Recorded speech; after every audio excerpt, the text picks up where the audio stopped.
DElEd second semester के सभी प्रशिक्षु ध्यान देंगे कि मैं आपको आपके प्रथम प्रश्न पत्र, वर्तमान भारतीय समाज और प्रारंभिक शिक्षा में यूनिट सेकंड प्रारंभिक शिक्षा की पृष्ठभूमि पढ़ा रहा था, जिसमें मैंने आपको वैदिक कालीन शिक्षा, बौद्धकालीन शिक्षा, क्योंकि बौद्धकालीन शिक्षा में 2-3 चीज़ें बची हुई थी, उसी को हम आपको बता देना चाहते हैं। उसमें बौद्धकालीन शिक्षा के गुण और दोष। तो बौद्धकालीन शिक्षा में सबसे पहला गुण तो आप यूँ ही मान लें कि इसमें प्रत्येक वर्ण के व्यक्ति शिक्षा प्राप्त करने का उनको अधिकार था। किसी भी जाति या वर्ण, यानी नंबर दूसरा है, किसी भी जाति या वर्ण का व्यक्ति शिक्षक हो सकता है और वह शिक्षक के रूप में आदरणीय हो सकता है। असामाजिक या आपराधिक कार्य करने वालों को बौद्ध काल में शिक्षा प्राप्त करने का कोई अधिकार नहीं था।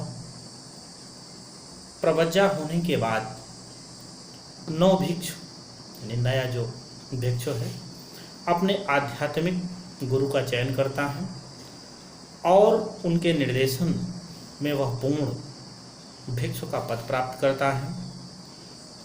सिद्ध विहारिका में ब्रह्मचर्य का सर्वाधिक महत्व दिया जाता है। उसे गुरु के लिए अनेक सेवा कार्य करने पड़ते हैं। अपराध होने की दिशा में, जैसे मान लीजिए कोई विद्यार्थी बौद्ध मठ में है या बिहार में है, उससे अपराध यानी विद्यार्थियों में अपराध बोध कराते थे और दंड के लिए निवेदन करते थे। यानी शिष्य गुरु को जो दोष होता था, जो कमियां होती थी, वो बताते थे। योग्यता प्रदर्शन के लिए उस भिक्षु को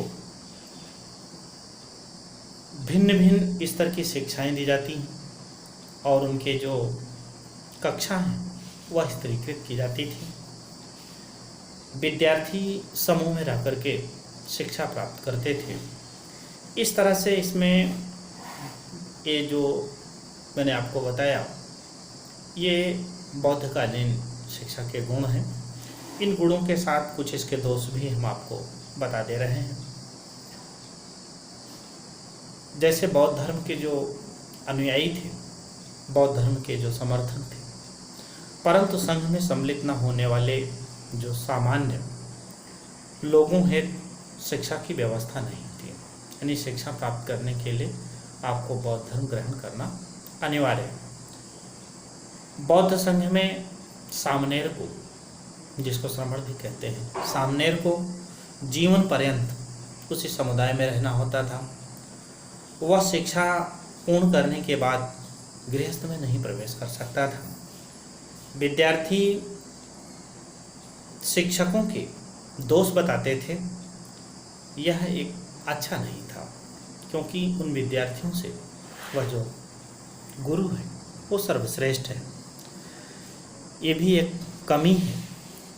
जैसे बौद्ध संघ की जो शिक्षा थी वो धर्म पर आधारित होने के कारण केवल आध्यात्मिक विकास पर बहुत अधिक बल दिया गया है, जबकि सांसारिक जो लौकिक जीवन है उसकी ज्ञान के प्रति कुछ अपेक्षाएं की गई हैं। बौद्ध काल में केवल धनी, संपन्न एवं कुलीन वर्ग की जो स्त्रियां हैं वो शिक्षा से लाभान्वित हुई हैं। बौद्ध भिक्षुणियों में स्त्रियों और बालिकाओं की शिक्षा का जो उत्तरदायित्व था उसका निर्वाह उचित ढंग से नहीं किया गया।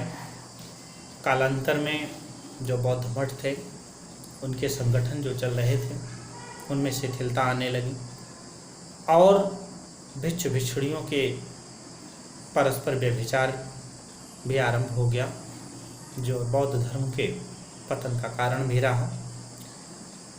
यद्यपि बौद्ध बुद्ध जी नहीं चाहते थे कि संघ में स्त्रियों का प्रवेश हो। अहिंसा में विश्वास होने के कारण या रखने के कारण बौद्ध काल में अस्त्र शस्त्र के निर्माण और सैनिक प्रशिक्षण पर कोई ध्यान नहीं दिया गया था। परिणाम यह हुआ कि हमारे यहाँ के देश में सैन्य दृष्टि से हमारा आपका देश जो था वो निर्बल हो गया था, कमज़ोर हो गया था। ये दो चीज़ें हैं, यानी बौद्ध कालीन शिक्षा के गुण और दोष। आज अब हम आपको इसमें पढ़ाएंगे मध्यकालीन या मुगलकालीन शिक्षा प्रणाली, क्योंकि इसी प्रारंभिक शिक्षा की पृष्ठभूमि का ये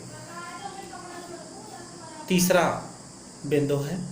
वैदिक हो गया, बौद्ध हो गया। इसमें कभी कभार वैदिक और बौद्ध में कभी परीक्षाओं में एक प्रश्न पूछता है और उस प्रश्न में कभी इन दोनों शिक्षाओं की कंपैरिजन करा लेता है कि ये दोनों शिक्षाओं में क्या अंतर था या क्या समानताएं थी। तो लगभग दोनों में संस्कार थे, दोनों में उसमें बौद्ध गुरुकुल था जिसमें मठ और विहार थे। तो इस तरह से उसमें था। जैसे कभी भी हम आप इसमें देखते हैं कि इन कालों में जो शिक्षा का जो स्तर रहा वो किस तरह से डेवलप रहा और कैसे हमारे आपके समाज के विद्यार्थी जाकर के शिक्षाओं को प्राप्त करते थे। तो आइए आज हम आपको मेडुअल पीरियड मुस्लिम एजुकेशन सिस्टम पढ़ाते हैं। सबसे पहले हम आपको इसकी हिस्ट्री यानी मुस्लिम लोग हमारे आपके देश में किस सीमा से आए और क्यों आए और क्या कारण था, और यहाँ आकर के जब हमारे आपके यहाँ शासन करने लगे तो उन लोगों ने कैसे हमारे देश में शिक्षा की व्यवस्था में बदलने का प्रयास किया है। क्योंकि आप इतिहास उठा के देखें तो प्राचीन काल में जो विदेशी शासक रहे भारत में या विदेश के जो शासक हुआ करते थे वो भारत देश को एक आकर्षण का केंद्र बनाते थे। इनकी जो उत्तरी सीमा पर, क्योंकि उत्तरी सीमा पार करने के बाद इस पर शासक सदैव आक्रमण करते रहते थे। इन आक्रमणकारियों में सर्वप्रथम नाम पर्सिया यानी जो वर्तमान में ईरान है के राजा साइरस का नाम आता है।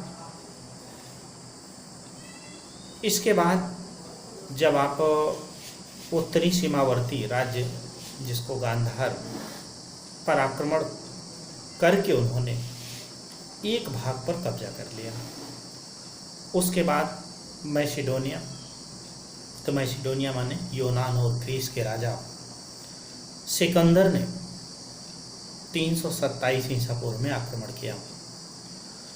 उसने सर्वप्रथम यहाँ के पारसियों को खदेड़ दिया और उसके बाद तक्षशिला के राजा आम्फी के सहयोग से आगे बढ़ा। परंतु कुछ परिस्थितियाँ ऐसी बनी कि उसे अपने देश लौटना पड़ा, क्योंकि कई के नरेश यानी पोरस झेलम नदी का बॉर्डर था, युद्ध हुआ। यद्यपि पोरस हार गया लेकिन उसके आगे उसकी सेनाएं जानने को तैयार नहीं हुई, तो फिर ये अपने देश वापस चला गया। ईसा की 5वीं शताब्दी में इसकी उत्तरी सीमा पर हूणों ने आक्रमण शुरू किए, परंतु वे गांधार से आगे नहीं बढ़ पाए। गुप्त काल में इन्हें भी वहाँ से खदेड़ दिया गया। इसके बाद ये हम आपको बहुत शार्ट में अपने देश की मुस्लिम कैसे आते हैं यानी आक्रमण की क्या परिस्थितियाँ बनी उसकी ब्रीफ बता रहे हैं। इसके बाद इस देश पर अरब देश के लोगों ने आक्रमण शुरू किया, परंतु इनके आक्रमण लूटपाट तक ही सीमित रहे, यानी आते थे, लूटते थे और चले जाते थे। 12वीं शताब्दी में अफगान के बादशाह मोहम्मद गौरी ने भारत पर कई बार आक्रमण किया और हर बार वो पराजित हुआ, और पराजित होने के बाद वह हमारे यहाँ के देश को छोड़ करके चला जाता था। सन 1192 में उसने 11वीं बार आक्रमण किया और सीमावर्ती राज्यों को रौंदता हुआ दिल्ली की ओर बढ़ा। दिल्ली के तत्कालीन हिंदू राजा पृथ्वीराज चौहान से उसका तराइन के मैदान में निर्णायक युद्ध हुआ। उसने पृथ्वीराज चौहान को बंदी बना पराजित किया और बंदी बना लिया। वह स्वयं तो यहाँ से लूट करके बहुत सारी संपदा को अपने देश ले भी गया था और अपने सेनापति कुतुबुद्दीन ऐबक को दिल्ली का शासक बना दिया। यहाँ से ही आप देखें तो भारत में मुस्लिम शासन की शुरुआत होती है।